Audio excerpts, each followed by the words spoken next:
अध्यात्म केवल बातें करने का विज्ञान नहीं है। हम केवल ईश्वर की चर्चा करें, बड़ी बड़ी लंबी लंबी चौड़ी चौड़ी व्याख्याएं दें, दृष्टांत सुना दें, या ऐसे ऐसे चरित्रों का हम चित्रण करें, लगता है कि जैसे प्रभु की बात हो रही है। कीर्तन करें, नाटकों का मंचन करें, पूजा करें। तो जितने भी पूजा पाठ होते हैं वो आध्यात्म का एक रूप नहीं है।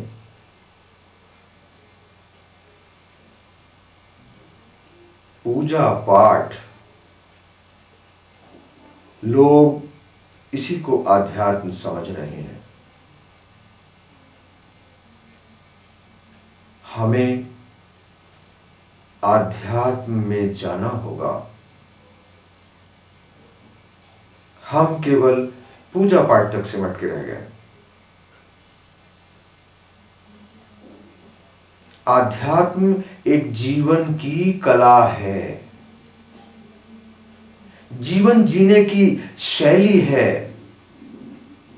संपूर्ण जीवन का एक रूप कैसा हो, किस तरह से हम जीवन जिए, ये जो इतना कीमती जीवन मिला है, मनुष्य जीवन मिला है, ये जीवन हम कैसे जिए,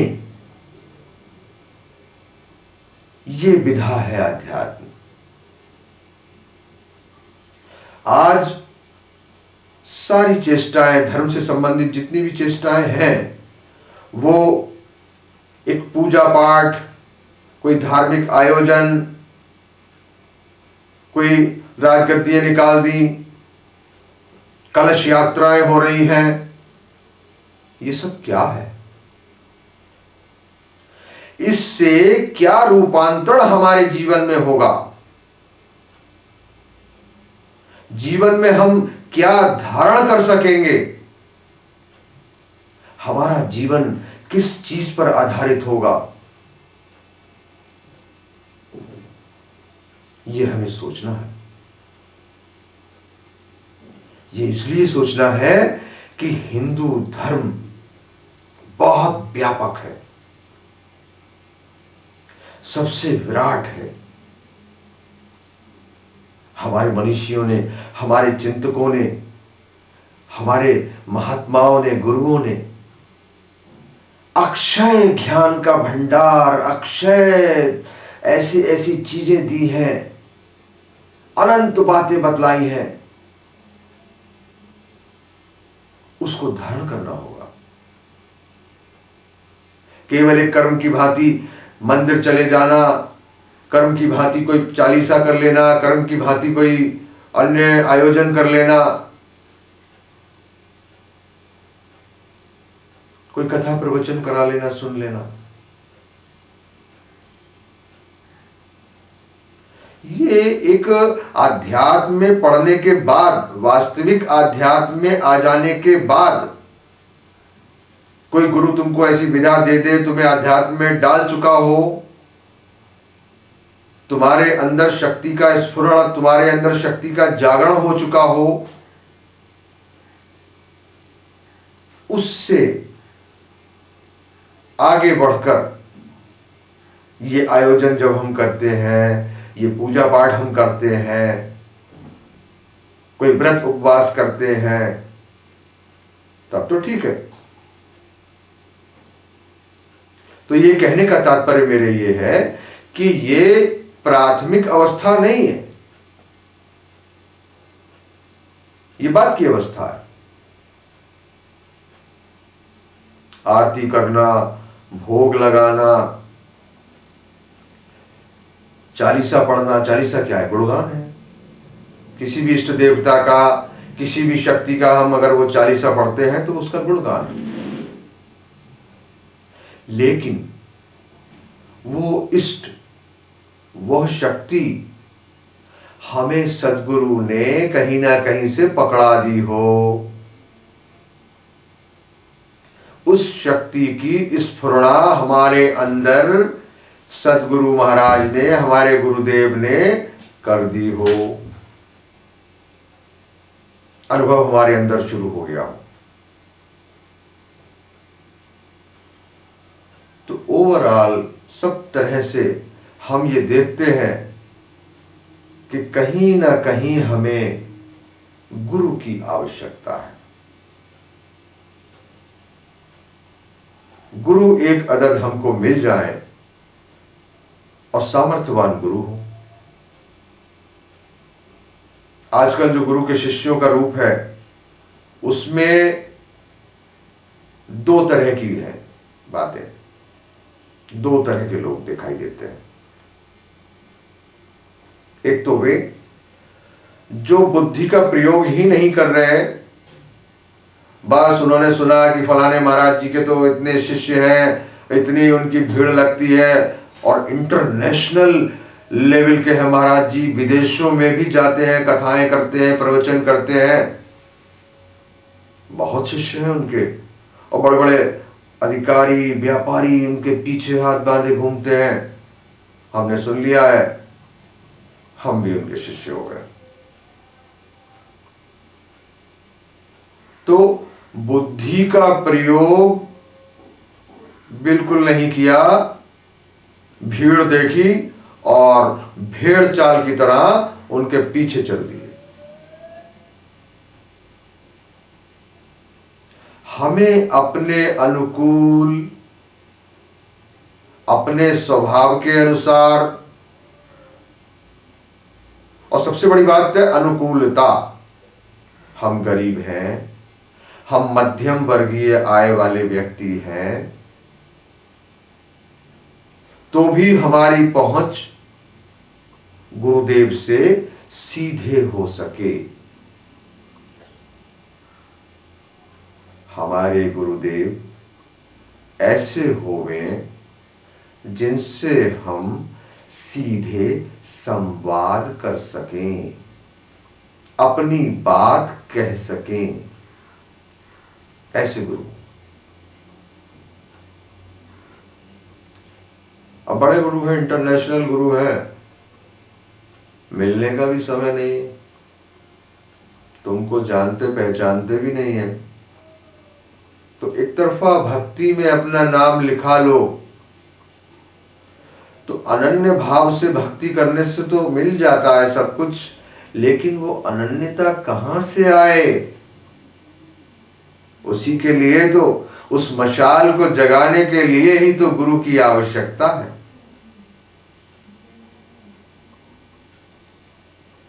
गुरु सतत तुम्हारे अंदर प्रेरणा का काम करता है और अपनी आध्यात्मिक शक्ति को, अपने तेज को तुम्हें प्रवाहित करता है। और ध्यान रहे कि उस आध्यात्मिक तेज को प्राप्त करने के लिए दोनों के बीच में समान रूप से एक संबंध जुड़ा होना चाहिए। एक तरफा भक्ति है कि तुम्हें गुरुजी पहचानते नहीं है, जानते नहीं है, तुम्हारा नाम नहीं जानते हैं, तुमने उनको गुरु बना लिया, तो तुम्हारी शक्ति अगर इतनी प्रबल है, तुम इतने जिज्ञासु हो, तो उन गुरु महाराज की शक्ति को खींच सकते हो, खींच सकते हो। और अगर इतनी खींचने की सामर्थ्य तुम में है, तो शायद तुम्हें गुरु की आवश्यकता नहीं है। क्यों? क्योंकि तुम्हारा आंतरिक गुरु सक्रिय हो गया। गुरु की भी कई स्टेज हैं, मैं आगे चलकर इस पर चर्चा करूंगा कि गुरु की भी कई स्टेजेस हैं। बाह्य गुरु, आंतरिक गुरु। सबसे पहले हमें बाह्य गुरु की आवश्यकता होती है।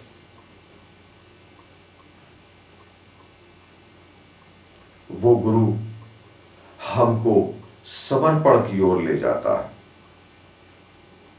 धीरे धीरे धीरे धीरे अपने वचनों द्वारा, अपने प्रभाव के द्वारा, अपने ऑरा के द्वारा, अपने दिव्य तेज के द्वारा हमें आध्यात्म की ओर प्रवृत्त करता है, धीरे धीरे आकर्षित करता है। इसीलिए गुरुजनों का संग बहुत आवश्यक है।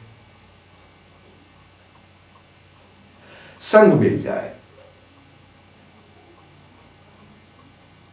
ये नहीं कि बहुत दूर से बैठ के तुमने कोई उनकी बात सुन ली, कथा सुन ली, बात अच्छी लगी, मन में कहीं गई, तो अच्छी अच्छी बातें मन में जा रही हैं, अच्छी बात है,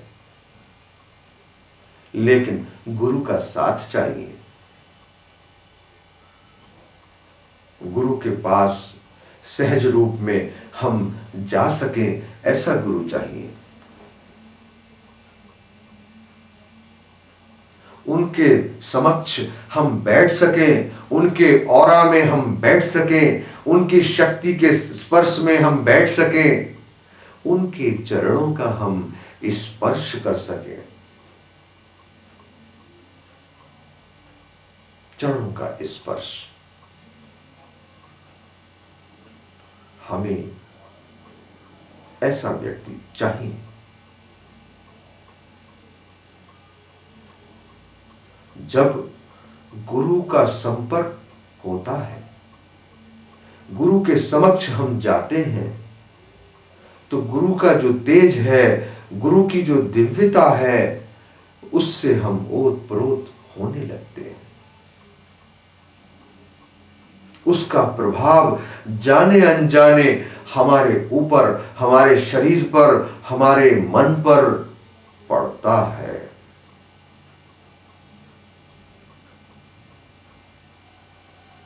धीरे धीरे धीरे धीरे, कहते ना, सत्संग किम न करोति पुंसाम। सत्संग का असर, सत के संग को भी चलो छोड़ो, संग का असर बहुत प्रबल होता है।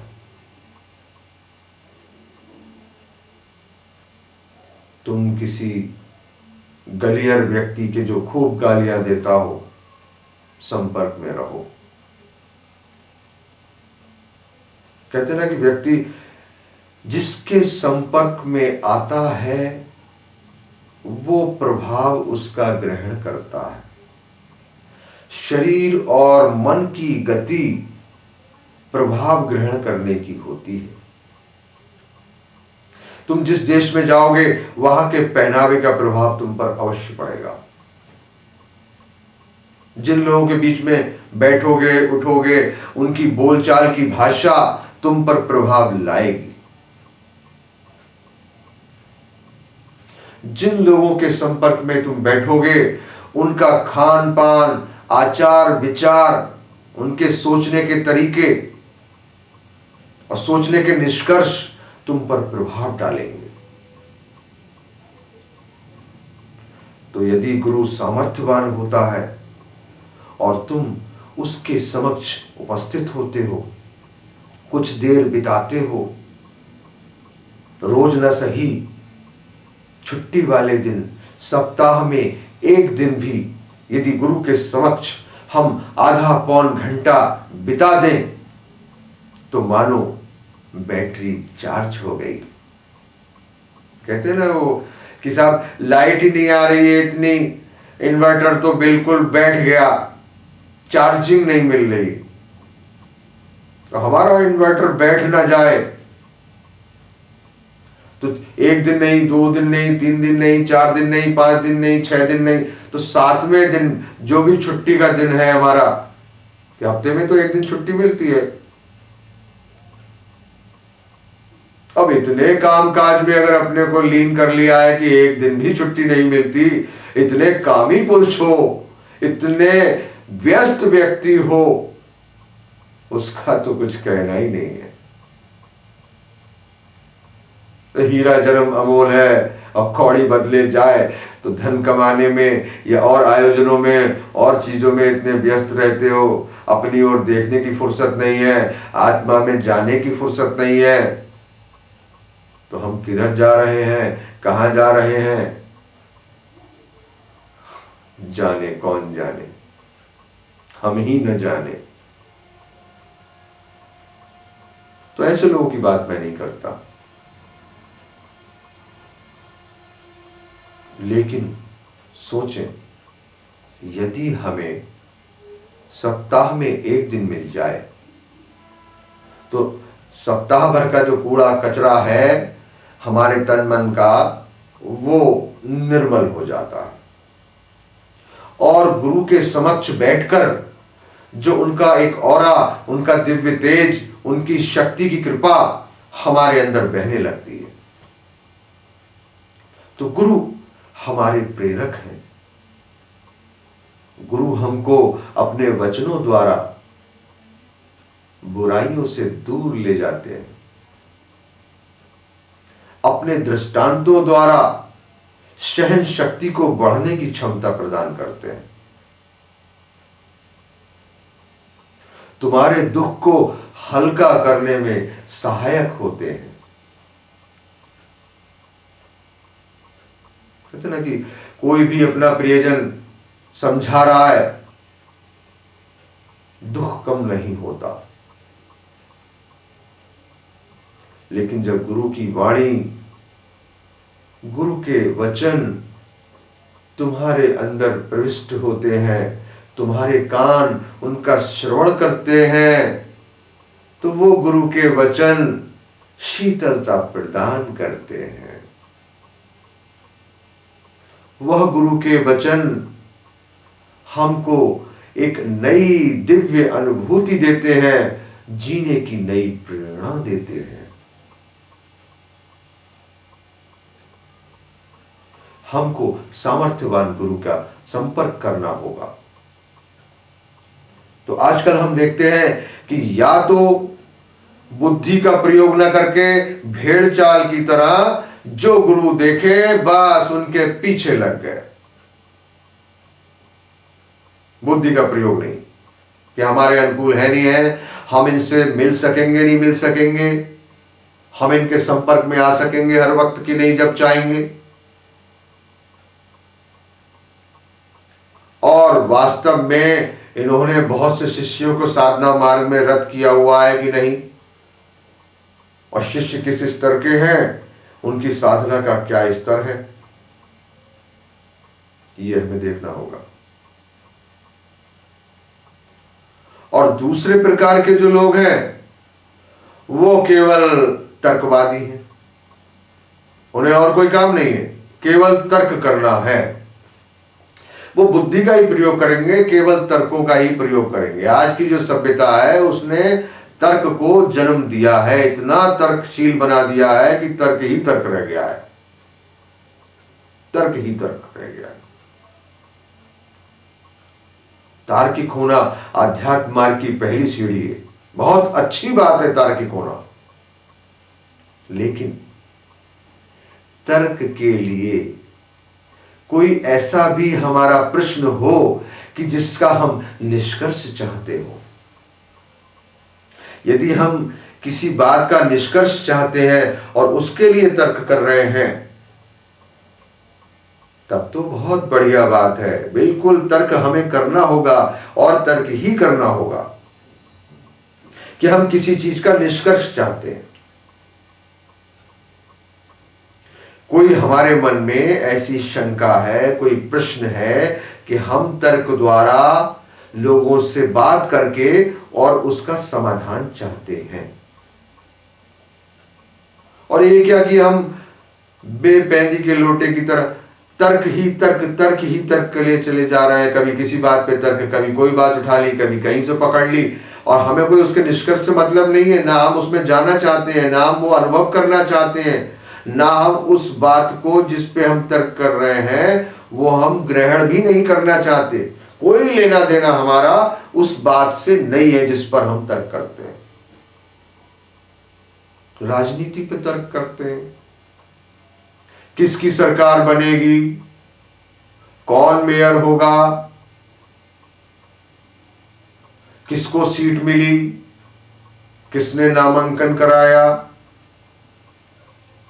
हाँ, यदि हम कोई चुनाव लड़ाने वाले व्यक्ति हैं और उसके संबंध में हम बातचीत कर रहे हैं कि हमें कुछ कार्य करना है उस व्यक्ति के लिए जो चुनाव में खड़ा हो रहा है, या हमें इतनी ज्यादा जागरूकता हमारे अंदर आ गई है कि हमें ऐसे ही व्यक्ति को वोट देना है जो बहुत उचित है, कुछ बात समझ में आती है। लेकिन वहां तो हमें भेड़ चाल की तरह चलना है। हाँ भाई, कौन जीत रहा है उसको वोट दे देना। या अगर हम किसी पार्टी का झंडा लेके चलते हैं तो कोई भी खड़ा हुआ है, हमसे कोई मतलब नहीं, उस पार्टी को हमें वोट देना।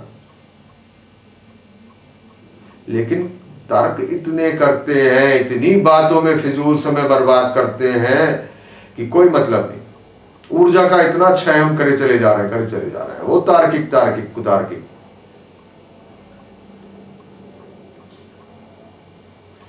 मैंने सुना कि एक दंपत्ति हरीश बाबू के मकान में आकर किराए पर रहने लगे।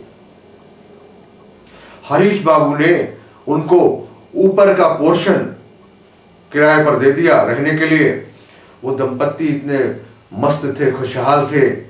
उन्होंने उस घर को खूब चमन बनाया, खूब सजाया, बढ़िया बढ़िया पर्दे, कालीन, और खूब शांति से रहते थे, बहुत आनंद से रहते थे। पता ही न चलता था कि पति पत्नी ऊपर रह भी रहे। एक दिन हरीश बाबू ने सुना बड़ी जोर जोर से आवाज आ रही थी, बहुत जोर जोर से आवाज आ रही। पति भी ऊपर ऊंचे ऊंचे स्वर में बोल रहा, पत्नी भी जोर जोर से बोल रही। हरीश बाबू ने सोचा कि बातचीत कोई हो रही होगी, कुछ चर्चा हो रही होगी, चलो। लेकिन थोड़ी देर बाद ऐसा लगा कि तो झगड़ा हो रहा है।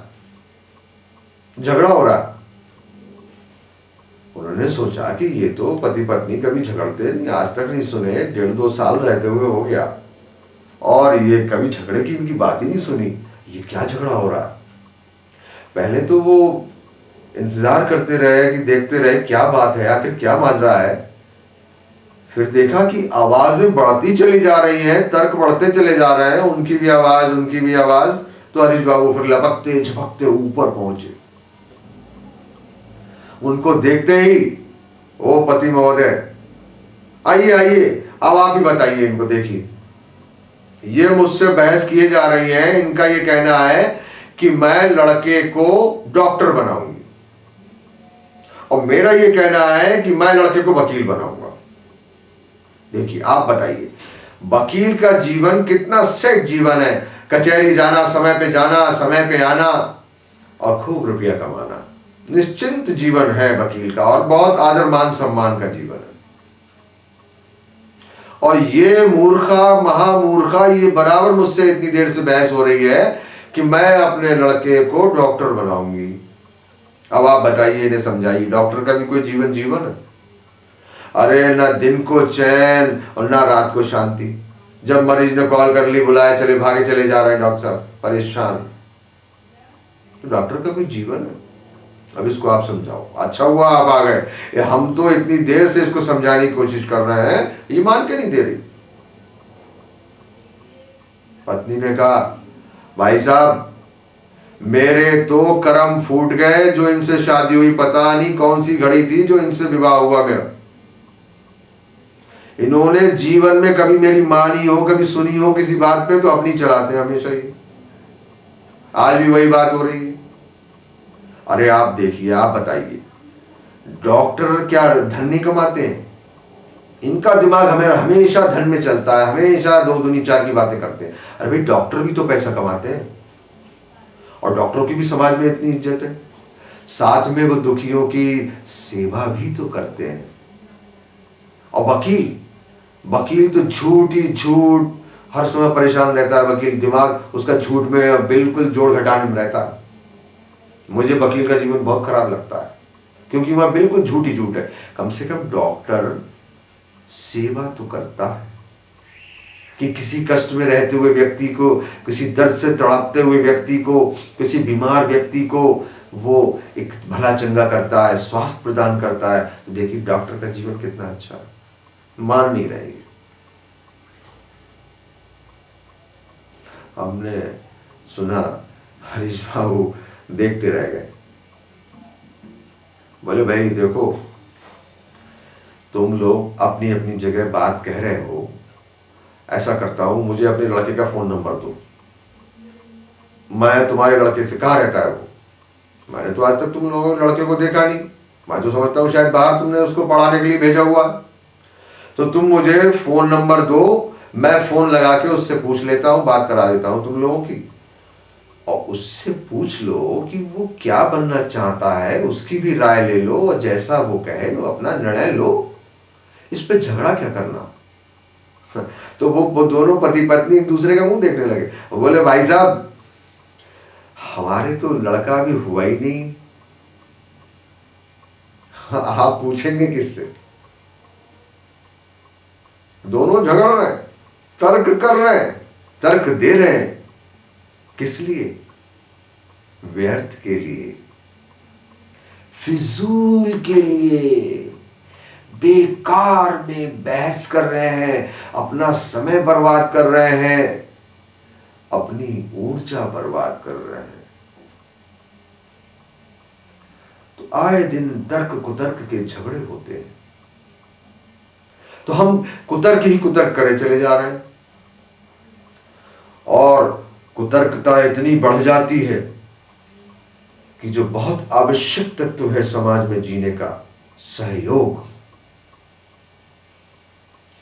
उस कुतर्क के कारण हम सहयोग से वंचित रह जाते हैं। समाज में जो आधार है जीने का वो है सहयोग, उस कुतर्कता से हमें सहयोग नहीं मिलता। तो या तो उस प्रकार के व्यक्ति हैं जो बुद्धि का प्रयोग नहीं करते, किसी भी गुरु के पीछे चले गए, दूसरे प्रकार के व्यक्ति जो कुतर्क ही कुतर्क करते हैं, किसी निष्कर्ष पर नहीं पहुंचते। हमें अपनी सामर्थ्य को देखते हुए गुरु का चुनाव कर लेना चाहिए, क्योंकि गुरु के बिना ज्ञान नहीं है। गुरु के बिना हम अकेले इस संसार में आगे न बढ़ सकेंगे। गुरु ही हमको वो विधा देगा, गुरु ही हमको वो शक्ति देगा, गुरु ही हमको वो ऐसी ऐसी चीजें हमारे अंदर उत्पन्न कर देगा, हमारी सोई हुई ऊर्जाओं को, शक्ति के केंद्रों को जागृत कर सकता है गुरु, जिससे हम समाज में बहुत आगे जा सकते हैं।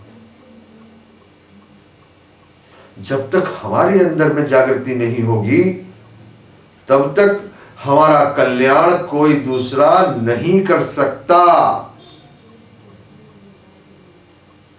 कोई ज्योतिषाचार्य, कोई तांत्रिक महाशय, कोई अन्य कोई तुम्हारे लिए कुछ कर दे,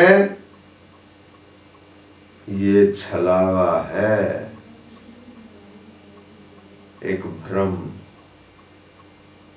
कि महाराज जी ने कुछ करवा दिया, कर दिया। हाँ, तुम्हारे अंदर वो चीज उत्पन्न कर दे, तुम्हें हाथ की हाथ कुछ शक्ति प्रदान कर दे, तुम्हें अनुभूति करा दे, तुम्हारे अंदर स्फुरण होने लगे, तुम्हारे अंदर वो सोई हुई चीजें जागने लगे, उत्पन्न होने लगे, तुम सामर्थ्यवान होने लगो, ऐसी विधा गुरु दे सकते हैं।